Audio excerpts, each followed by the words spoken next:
তো আজকে আমার ওয়েট লস জার্নির থার্ড ডে। সকাল সকাল গরম গরম লেবু মধুর জলটা খেয়ে স্টুডেন্টদেরকে পড়িয়ে নিলাম। আর আজকে জলখাবারে মুড়ি তরকারি খেলাম, অল্প করে মুড়ি নিয়েছিলাম আর সবজির তরকারি ভরপুর। এটা খেলে কোনো রকম কোনো অসুবিধা নেই ওয়েট লস জার্নিতে। আর তোমরা কোনো কমেন্ট করছো না ভিডিওটা কেমন লাগছে। ওয়েট লস জার্নি 3টে দিন হয়ে গেল, তোমরা অবশ্যই কমেন্ট করো ভিডিওগুলো কেমন লাগছে না লাগছে। তো যাই হোক, মায়ের দিকে ঝুল যাচ্ছিলো বলে আমি আজকে মাংসের ঝোলটা বানালাম, একদম অল্প তেল দিয়ে করেছিলাম। তারপর মা শাকও ভেজেছিল, সেই দিয়ে দুপুরে খাবারটা খেয়ে নিলাম। আর খেয়ে দিয়ে বেরিয়ে পড়লাম আজকে হাঁটতে। আজকে অনেকটা হাঁটবো বলে আমি ঠিক করেছি। দেখো, আর অনেক দূর গেলে না শরীরটাও বড্ড ভালো লাগে, একদিন না গেলে এখন যেন ভালোই লাগে না। তো যাই হোক, আসার সময় দেখলাম যে ডিবিসির জল ছেড়েছে, আর দেখো দেখতে কতটা ভালো লাগছে।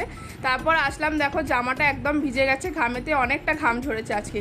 তো যাই হোক, তারপর দেখলাম সায়ন জাম এনেছে, ওদের বাড়িতে জাম গাছ আছে, বলেছিলাম আনতে। আর রাত্রে রুটি তরকারি দিয়ে ডিনারটা সারলাম। ভিডিওটা কেমন লাগলো জানি। ওকে, বাই।